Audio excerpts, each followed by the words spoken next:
All right. So welcome everyone. We've got a tech talk today. We've got Shyam, who's going to talk about anatomy of a Git commit. Even though this is set up as a webinar, everybody has the option to unmute themselves. So if you have any questions, please feel free to do that, unmute yourself and ask. You can also raise your hand, but the best way to ask questions is to unmute yourself.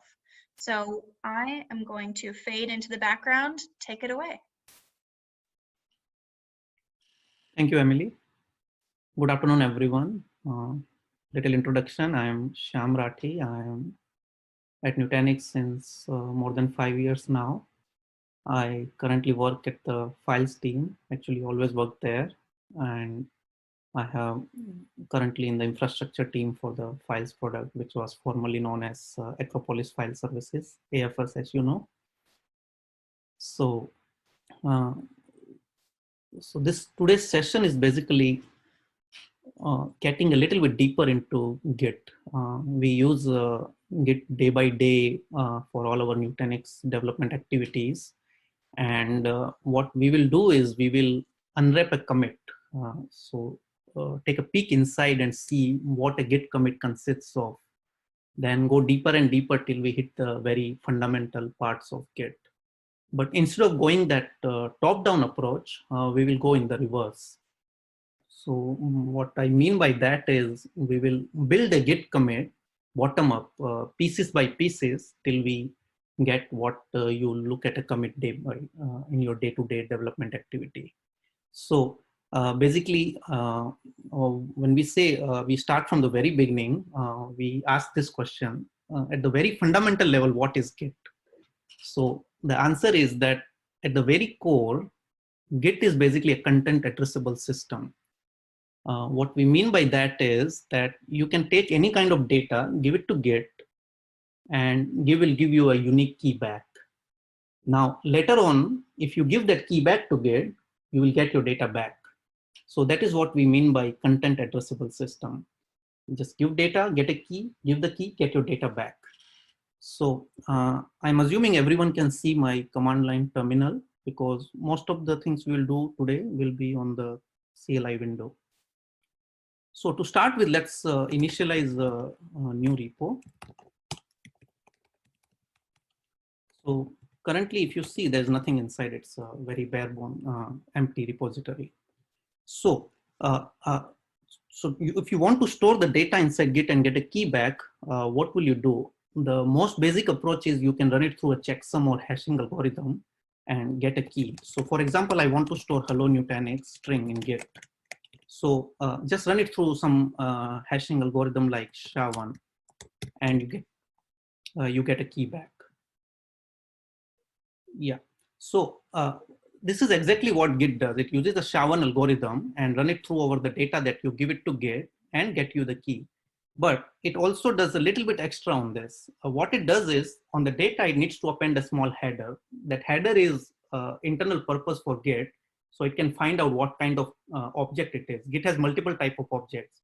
So the most basic object is a blob, which is a short for binary large object. So Git basically put the literal word blob, then a space, and then the length of the data you are giving. So this is 13 character and a new line. So we type 14.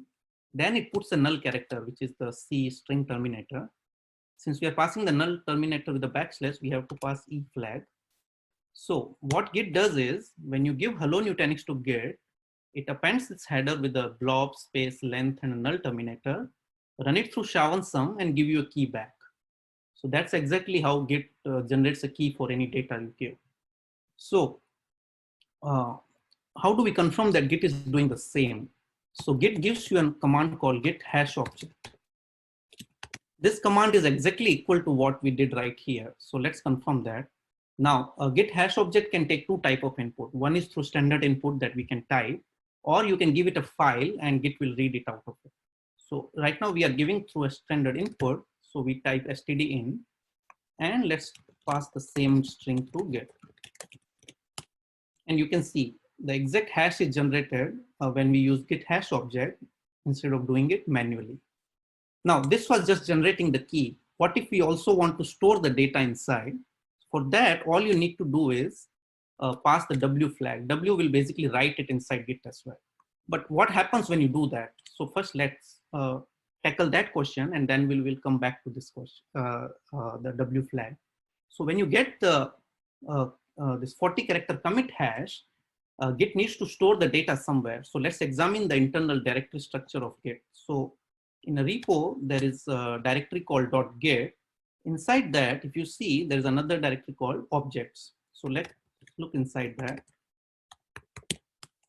And you can see right now it's just as info and pet directories, and there's nothing. So any data you store inside Git goes in the .git/objects directory. So let's see if there is any file right now inside that. And you can see there's nothing right now. So how do we store this hello Nutanix inside Git? So what we need to do is split this hash string into two parts.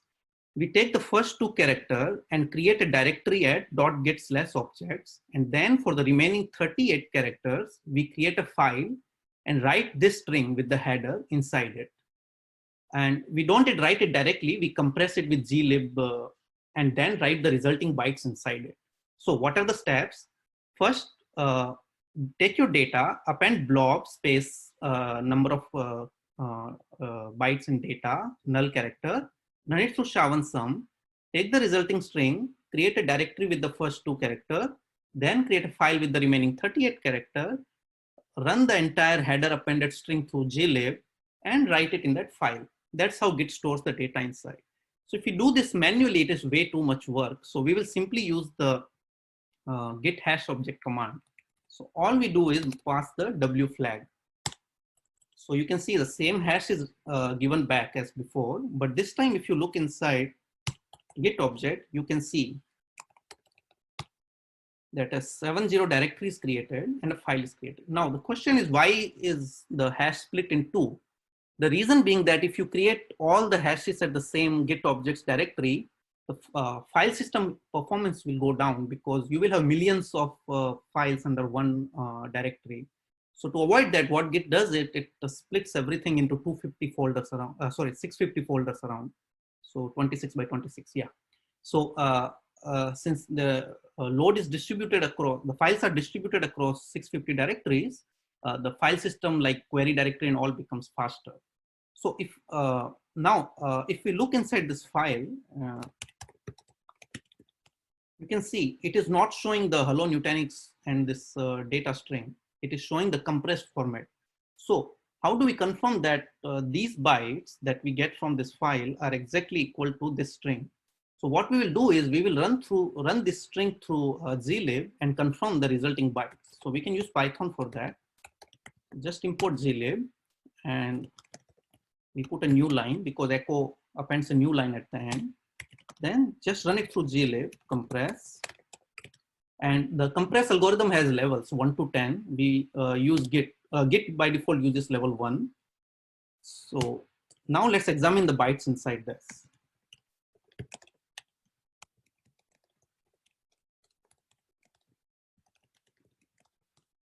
And you can see when we compress this string with glib, these are the bytes. These are the bytes we get. This is exactly equal to the bytes that get stored when we ran it through hash object command. So this proves that Git is doing exactly what we discussed. So to summarize, when we want to store some data in Git, append the word blob space length and the null byte, run it through SHA and sum, get a hash, create a directory in .git objects with the first two, create a file with remaining 38, run the entire header appended string or the data through glib level 1 and store it. Now, how do we get this data back and confirm that it is exactly what we gave? All you need to do is do this process in reverse. Generate the take the hash and go to the directory file, run it through glib uncompress, remove the header, and that is your data. So instead of doing this manually, Git gives us another command called git cat file. It is basically reverse of that. So git cat file has a P option where you can give a hash to it, and it will do all the reverse procedure and give us the data, which is again hello Nutanix. So let's try it one more time. This time, let's give hello world. And if you see, we have another directory with 5.5 and the remaining file created. And if we do git cat file on it, we should see hello world back. So git cat file has a couple of more options. One is the T. T tells you the type of data because Git has more than one object as we learned in the session. The first one is blob. So Git tells you that, okay, this hash consists of a blob. That means it is raw data. Then there is another option with -s. S tells you the size which Git has already recorded when we gave the header. Yeah, this blob and whatever. This size is also recorded in the header itself. So now this is useful, but what in day-to-day life you don't work with the standard input data. What you do is you have a file and you want to store that inside Git. So the Git hash object that we just saw, instead of giving std in, we can just give a file name, and it will automatically read the data out of it and create the block for us. So let's try it out. So let's create a file. Let's give it version 1 because we can modify it later.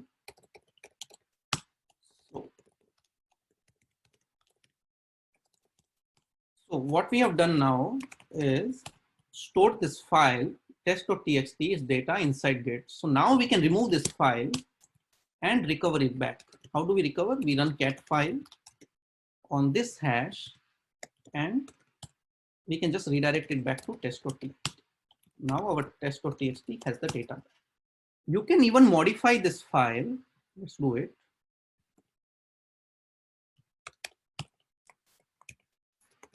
Store it in Git again and recover it back.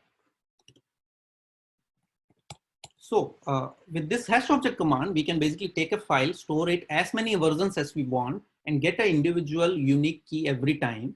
So as long as we keep that key safe, we can recover any version of that file back. So this brings to the end of blob object. So if any question I can take, otherwise we'll move to the next step. Okay. So to summarize, we have basically learned how to store data inside Git, but we have lost one crucial piece of information, and that is the name of the file. So when you see we removed the file, we had to remember that test.txt was the name of our file. So what we need is another type of object where we can also store the name of the file and also the organization of the file, that where is this file located. Right now it's located at our root directory, but in your projects, it can be inside another subdirectory and all the way down at some other level. So what you need is another object that can also not only store the blob data that is inside each file, it can also record the name of the file and the directory structure and also the mode of the file. So your regular file can be 644 or executable can be 755. So you need basically three information and collect it and write it to as a new object. So that object in Git is called a tree. So we learned what is blob. Now we will learn what is a tree. So tree is kind of analogous to your Linux file system. It like a file system consists of directories, subdirectories, and files at every level. Similarly, a tree consists of trees at many different levels and a blob, which is a file inside each. So blob is roughly equivalent to a file and the tree is roughly equivalent to a directory. So how do you write a tree? So to write a tree, you need three information, as I said: the mode of the file, the name of the file, and the data blob of the file. So we already have two of the blob. So let's do it. Now, when we did the blob object, we did it in one shot because blob is just taking data and putting inside Git. But for tree, you cannot do it in one step. You need to do it in two steps. The reason being is a tree is not just one thing. It is a collection of things. There can be multiple files, directory, and everything. So what you need to do is collect all these things in one place and then generate a tree objects out of it. Correct? So what we do is we put everything inside something what we call an index. Now you must be familiar with the term staging area in Git. When you in day to day, when you are ready to make commit, you first do git add file, git remove file. All those things go into your staging area. Then you run git commit to make a commit out of it. So similarly, internally, what you call a staging area is basically index inside Git. So what we do now is to create a tree object, we first collect our index and then write a tree. So to do that, Git gives us a command called git update index. Now we are adding files to it. So we do add. Now we have two options. One is we can give the three things manually: mode of the file, name of the file, and the data block. Or you can give a file name and Git will find those three things for you. So we will try both options. Right now we already created two blocks. So let's add them manually. Do manually, Git has another option, cache info. It is telling that I already have the block, use it from your cache.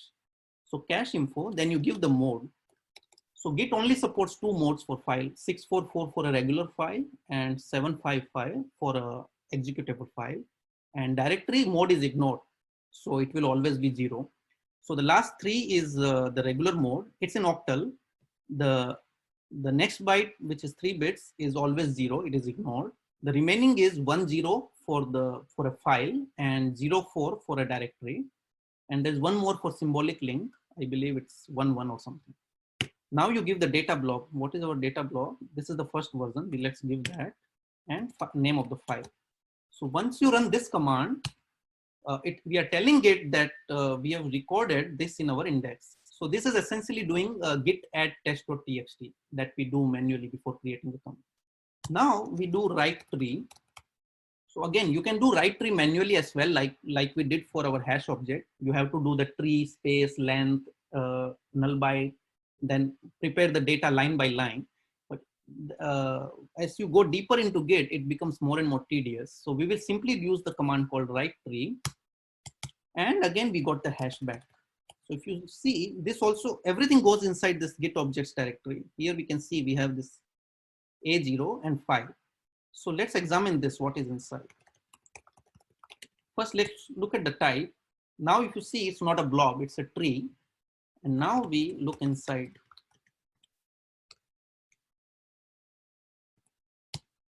Okay, so this object basically consists of one line. Whatever we gave here through command line is recorded here. So this is telling that this tree has only one file with the name test.txt. It has a mode 644, which is a regular file, whose data is inside this hash that you can recover through this command. So if you have this tree index, what can you do is you can recover your namespace. You can basically run cat file on the tree, find each blob and create a file with the data of that blob and give the mode 644 to it. So let's create another one. We have two blobs. And the second one is this, same file name. So we are creating another version of the file. This time, let's also add one more file. So we now have another file called new.txt. Now, to add it to index, we can again run our hash object command on this file and then do this. But this is again very tedious. So another option is, instead of passing the cache info, you can just give a file name. So Git will internally run hash object on its data, find the mode using a stat command, find the name, and give it automatically do this for you. So let's do this. And then we do write tree. So this time we are writing two files in our this tree. So let's look at it now. So you can see there are two lines now. And this block for new.txt, we never created ourselves using the hash object command. Git created it for us. So you can recover the data back. This is a new file, which is what we added here. So this is very simple so far. What we also want is to record directory and subdirectories and a file inside that. So this time, let me look at the chat window. I see some messages. One second.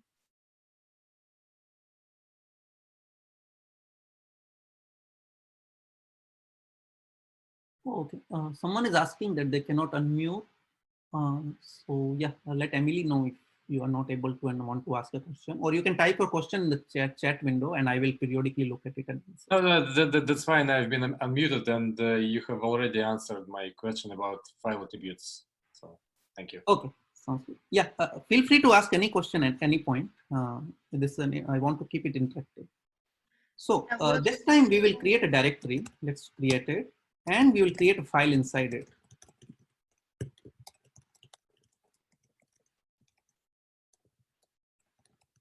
Okay, so we have an inner file which is inside directory. So let's record it in Git in our index. Let's do Git directory, and let's look inside it. So this time, if you notice, we have something different. Not only we have the two blobs, we also have a tree object inside it. Why? Because we also stored a directory. So let's look at it. And you can see that tree consists of a single blob line, which is your inner file. And you can recover the inner file's data through this. So now this process is gradually coming up together. So if I give you a tree ID, how can you recover your entire namespace? So the steps you follow is this. First, do git cat file -p on the tree ID. Look at the entire output line by line. Every line that begins with the word blob on the second column, you look at the name, you create a file with that name and the mode bits from first column. Then you find the data through git cat file on the blob ID and write that data to that file.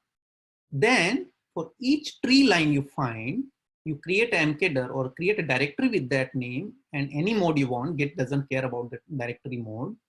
Then on the tree blob, the tree hash, recursively do this entire thing again and again till you have processed all the trees and blobs. So essentially, given a tree ID, you can recover your not only files, but also the file data and your directory structure. So any questions so far, let me know, because this stuff we will need when we move to the next step.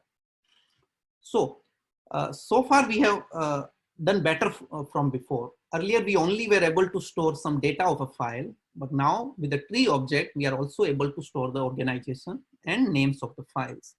But we are still missing some information here. What we are missing is three questions: when, who, and why. So just looking at this tree object, we can't find out that who made this change. Second, we can't find out that when was this change done. And third, we can't find out is why was this change done. So what we need is another type of object. So wouldn't it be good basically that we have another type of object that can add some metadata to a tree object. So basically we need an encapsulation over a tree object and add the author information, the timestamp, and a way to add a message. So this is what Git calls a new type of object after blob and tree, and simply called a commit. And you all are already familiar with the commit. So now we are going to build a commit object. So essentially commit is a wrapper around the tree object itself. So let's write our first commit. So Git gives us a command called git commit tree. Similar to Git hash object, which works on a blob, Git write tree, which works on a tree. We have git commit tree, which works on to create a commit. So one thing we need is a why. So we pass a message. This is first commit with. Before we do this, let's collect all our tree at one place because we will need them to create our commits. So commit is a wrapper around tree, right? So we need our tree IDs. So let's do that first. I don't want to scroll up and down again and again. So our first tree that we created was, which one? I think this one. First commit test.txt. Then the second commit we created was this one. I'm writing the message here so we can copy paste it here. And this is the third one.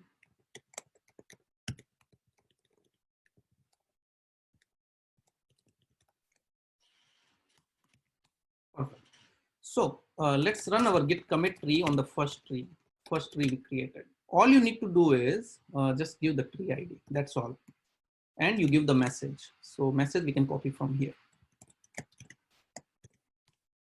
So this time let's look at the type of this. So we do git cat file again.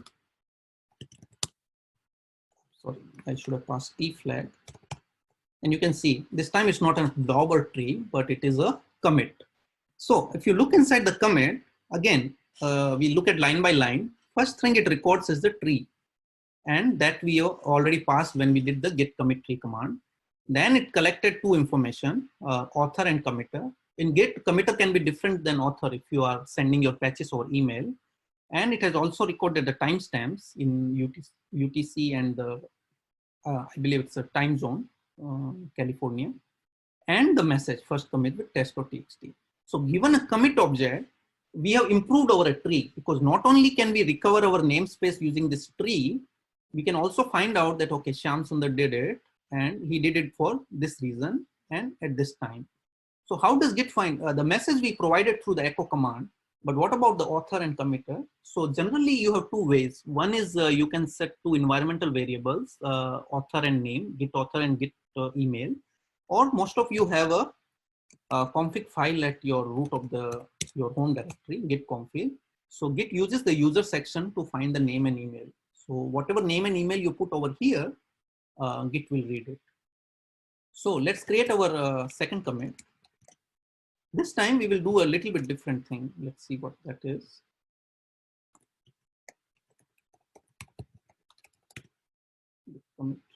Commit. Now, when we are doing commits, you remember from one commit, you can go to its parent, all the way down. So basically Git commits form a chain together to preserve the history.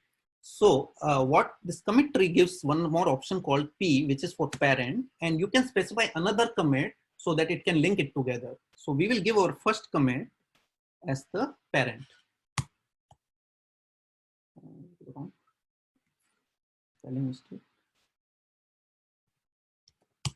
Okay, so this time if we look inside, there will be one additional line, and that is the parent. So now when you want to look at all your history, you can first look at one commit, then you can run the same on the second parent. So that way, one by one, you can go all the way down. Only the last commit you have in your branch will not have a parent. That's an sorry. Yeah, no parent, so it's an orphan. So now let's write our third commit here.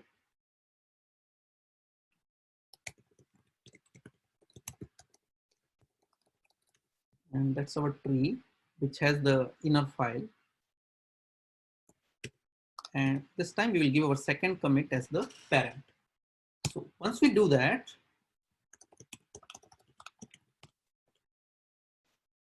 this is again third commit is generated. So now if we have done everything correctly, we have basically created 3 commits and all are linked together to form a simple linear history. So you are familiar with the git log command. So git log is essentially a user-friendly command that reads commit objects one by one. It follows the chain all the way till it either it does pagination or it follows all the way till you go to the first commit. So if we do git log on this commit now, we should be able to see 3 commits with all the changes. So we'll pass stat flag to see the list of changes as well. And you can see, oh, it's only showing 2. Oh, my mistake. I passed the same commit twice. Should have used this one. Okay. So let's collect one more. Do it one more time. We'll change the parent commit to this guy. Okay. Okay. Now you can see we have basically 3 commits. The first commit was with test.txt. The second was test.txt modified with version 2 and a new file called new.txt. And the third one was the dir/inner file. So without using any git add or git remove or git commit commands, we have basically created 3 commits just by following all the way from blob object to tree to commit. So now you can basically brings us to a title of our tech talk, anatomy of git commit. So now we can basically open a commit and see what's inside. So when you open a commit, what's inside? Let's see. There's a tree, there's a parent, there's an author committer, and a message. Then you follow the tree, you unwrap it. And what is inside a tree? It's a line-by-line summary of all the files as blobs and directories as tree. And each directory, you can again go inside that tree and again see the directories and files inside, and again recursively. So now, given a commit ID, you can basically not only find why and why was it done, who did it, and when. You can also create your entire namespace at that commit. And you can also follow the commit history, commit by following the parent pointers. Great. So this brings us to conclusion of commit object. Now, we need to look at another type of object called a reference. So what's the need for that? The reason is right now it's still tedious to remember these commit hashes yourself. So let's say you want to share your code with your coworker at this point. So you have to send him this hash. Not only you will have to remember this, you have to also share a hash. So wouldn't it be good if we can give a name to this commit so that it's easier? So it's like DNS. Instead of remembering IP addresses, you can use like google.com names. So this brings us to the next type of topic in Git, which is called the ref. Ref is basically a shorthand for references. So let's look inside that. So you can see there are 2 directories, heads and tags. So Git has 2 types of references. One is head reference and another is tag reference. So what's the difference? A head reference basically assigned to a commit, and it moves every time you add another commit to the same reference. So let's say I add a reference to this commit, then later on if I make another commit and make this a parent, then your ref tag will move to that commit. So head commits are basically not fixed in time. They move as the commits come on top of it. On the other hand, tag type of tag is essentially something that is always married to a specific commit. So tag is used when you want to give some metadata to a specific commit that never changes. Like you release a major version, you can tag that v1, v2, and you can always refer to that commit by just the tag name. It will never change. In contrast to the head reference, it will always point to your top of that reference, and it will always move up. So let's create a head object. So what we want to do is we want to give a name to this. So we do, all you need to do is just write the commit in ref head and give a name. So, so essentially reference is nothing but a file which consists of one commit ID. That's all. So the most well-known head reference in Git is called a master. So we put a master. So what we have done, we have basically created a master branch here. So branch is nothing but a head reference in Git, and it just consists of a file that is pointing to a specific commit. That's all. There is nothing inside this file other than a commit. So now if you do git log master, you can again see your 3 commits. So now you can tell your coworker that, okay, go to master branch and look at the code. You don't have to share this commit ID anymore. So let's create one more branch, this time from the second commit.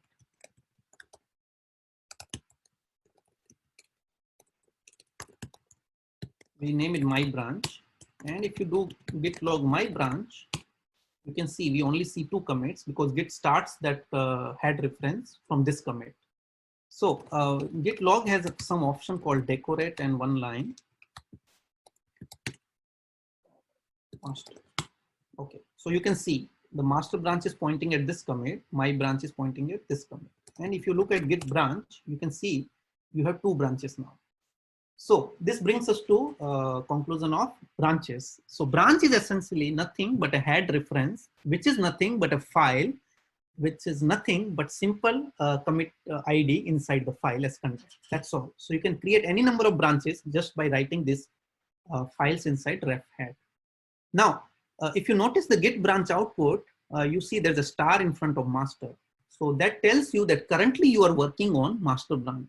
So how does git know? Because both ref heads has both my branch and master. So how does git know currently that you are on master branch? So that brings us to next topic, which is called another type of reference in git, symbolic reference.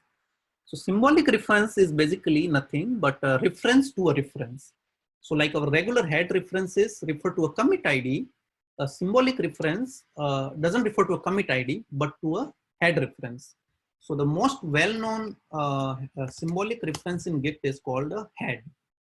Head is basically telling you where you are working, which branch you are working right now. So if you examine the content of head, you will see currently it's pointing to head master. So that's how Git knows that currently you are working on Git master branch. So if you just do git log, so Git will first look at, since you have not given a branch name, Git will first look at Git head. It will find out that, okay, you're working on master branch. Then it will read the file at git .git refs head master. It will find the commit and start your log from that commit onwards. Okay, so how do I go to my branch now? I want to switch among the branches. So all you need to do is write my branch in the head file. That's all. So let's do that.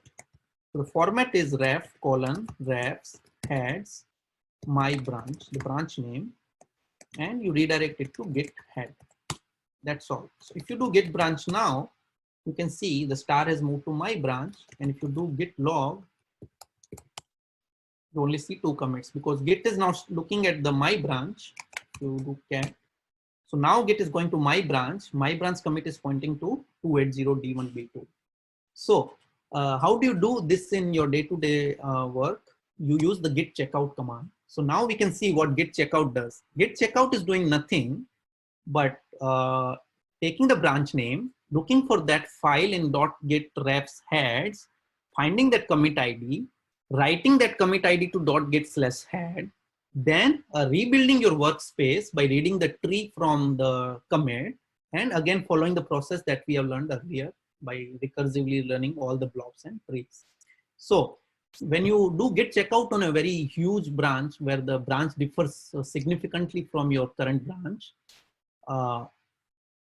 you will notice that Git takes time. It has to do %1 to 100 because Git is essentially creating all the directories and files by following the trees and blocks. So this is what happens when we do Git checkout. So now not only can we create branches, we can also switch between the branches. So that brings to conclusion to a reference. So there is one more type of reference, which is called a tag we talked about. So tag reference is nothing but it doesn't move, that's all. It's similar to a branch, but it is always married to a single commit. So year after year or any time in future, you can always point to that, find a tag and find the commit that is assigned to that tag. You can have multiple tags on or multiple commits on, multiple heads or tags references on any commit. Only difference is head will move on as time goes on, tag will never move. So you can recreate your namespace at any point of time using a tag reference also.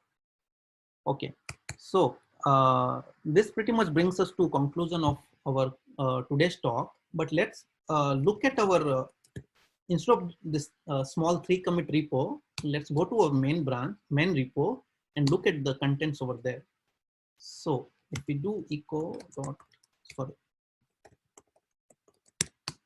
currently you can see I'm on branch dev file smart dr 370 stable.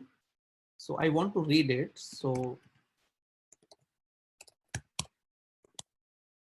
and let's find out.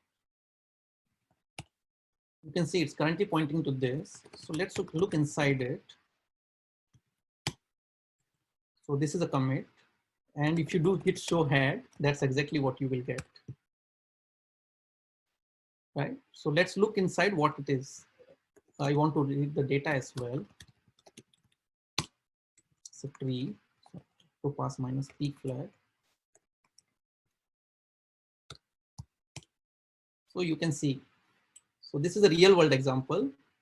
you have blobs, trees, blob, tree, lot of them. So each blob is basically a file and a tree is a directory. So let's look inside one of the file. This is rconfig. If you do get rconfig, you'll see the exact same data. So this is basically another way of reading a file. If you want to be fancy, you can do git cat file -p and read the file back. So this is real world example. If you are checking out this file, this branch, you will see how much work Git has to do inside. It will have to create a file with each blob, and on each tree recursively keep doing it after creating the directory. So this brings us to the conclusion of today's talk. Not only we have learned how to what a Git commit consists of, all the way down to blobs and trees, but we also found out what are Git branches and how to switch among those branches. So if you have done got all the concepts today, then we can play offline. You can play this game of finding a killer in a murder mystery using nothing but these commands we have learned. So all you have to do is clone this repository. It's in my private GitHub repo, ssraki git mystery.git. We will distribute it as per the along with the recording. So just clone it. When you learn the commands, it's important to see a real world uses. So this game is designed by someone to apply this command. So go inside this, and if you see, there's a file called readme. So just look at it. So all to solve this, you will need to have all the Git knowledge, cat file, hash object, everything we learned today, and all you need to do is follow the instruction in the instruction file, which is there. And just let's look at the instruction file. One second.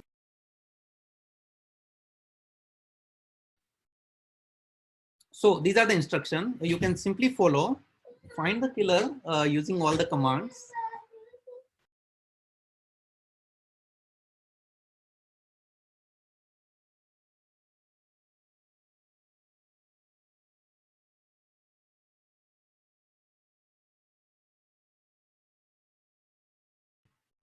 Sorry, my kid. Okay. Just clone it, follow the instruction. Don't use git checkout or cat command. Use the git cat file and other commands we learned today. And once you find the name of the killer, simply run this command and send me the steps and killer name if you find it out. Okay. So this is a summary of all the commands that we learned today as part of the recording email. Emily, I will send it to Emily so she can send it to you as a reference. So this brings us to the conclusion of today's talk. If there's any question, I can take it now. There's one from Datta. What is the private Git repo that you just mentioned? We will put it in the email that Emily will send it out.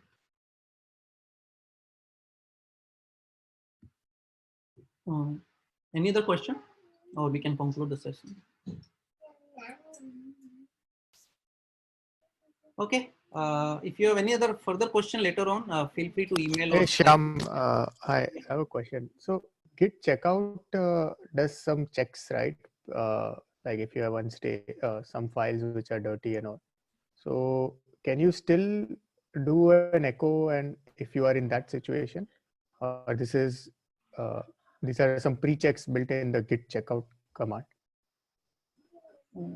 There must be, I mean, we basically bypassed all the sanity checks for all the commands by using by modifying the head file directly. So of course, Git checkout, if you give a wrong branch name, Git will refuse to do it. So I mean, there's a reason we don't use these commands day by day. We always go through the regular commands so that we can use the sanity inbuilt to Git. So of course, we have bypassed the entire thing. So you can actually corrupt the head file and Git won't show you anything. Right. All right. Thanks. I have a question. I had one question. Yeah, go ahead. Can you think of practical examples of where this might actually be useful? So just to give you an example that I'm thinking of, memory management is no longer necessary in most modern languages, but understanding stacks and heaps still helps you debug things. Can you think of a similar type of example of where what sorts of problems you would be able to solve with this knowledge that you wouldn't be able to without it? So I won't say that you cannot go in your day-to-day work without learning any of this command. It's more of a knowledge sharing kind of thing where you know what's happening inside. Sometimes when you're facing a problem, or let's say you got into detached head state because you are doing a rebase or merge, and now you can figure out what data are you pointing to. So that way you can like look at inside it. But you can always use, so Git has basically like plumbing commands and so like internal commands and external commands. What we did was even beyond internal commands, even internal commands are something we don't use day by day. So I'll give you an example. Like if you want to find out a top commit, you generally do git log -1 and find it. But internal command is git rev parse, which will give you the commit ID. So we don't even use git rev parse kind of commands day by day. So what we did today is even more improbable that we will ever use it. So this is more about finding out how Git works inside, and having that knowledge is sometimes, I mean, it's just knowledge basically. I won't say it's useful day by day. Okay. But yeah, when you're solving this murder mystery, you will definitely need that. Isham, I had a quick question. Yeah. When we do a cherry pick, why does the SHA-1 change? And to just on top of it, what does the patch ID include when we do a git patch ID of a commit?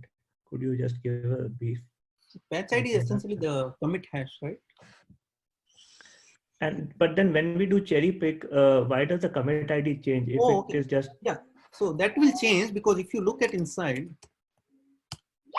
oops, sorry. Let's see.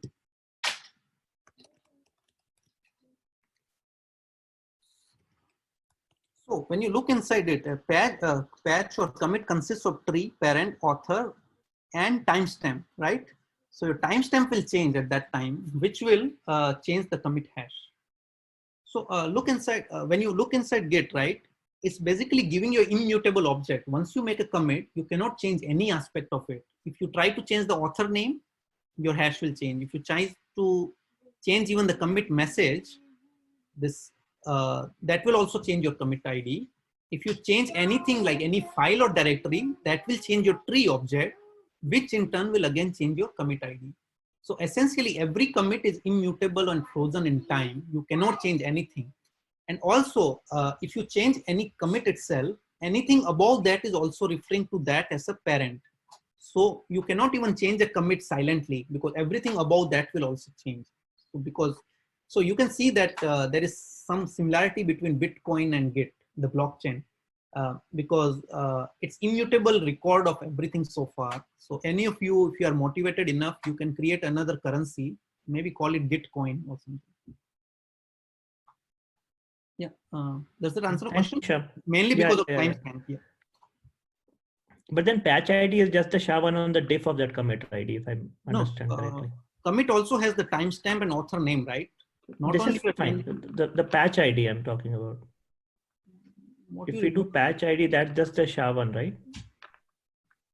So two cherry picks will have the same. Two cherry picks might have the same patch ID, but a different change ID. You are saying that is inside the. There is something called patch ID. Maybe we can take it offline. It's fine, no problem. So change ID is something our constraint that is used by Garrett, but commit ID will always be different for two cherry picks, even if it is the same commit, because two things change. One is timestamp, another is committer. But yeah, feel free to Slack me if I misunderstood. Okay. Any other question? So I will send the Git murder mystery instruction and the command references by email. I'll tell Emily to forward it. And feel free to Slack me or email me if any further questions. Right. Thank you everybody for joining. Like you said, I will be sending out an email with the PowerPoint and this murder mystery. All right. Thanks everyone. I will be shutting down the session now. Good. Thank you everyone.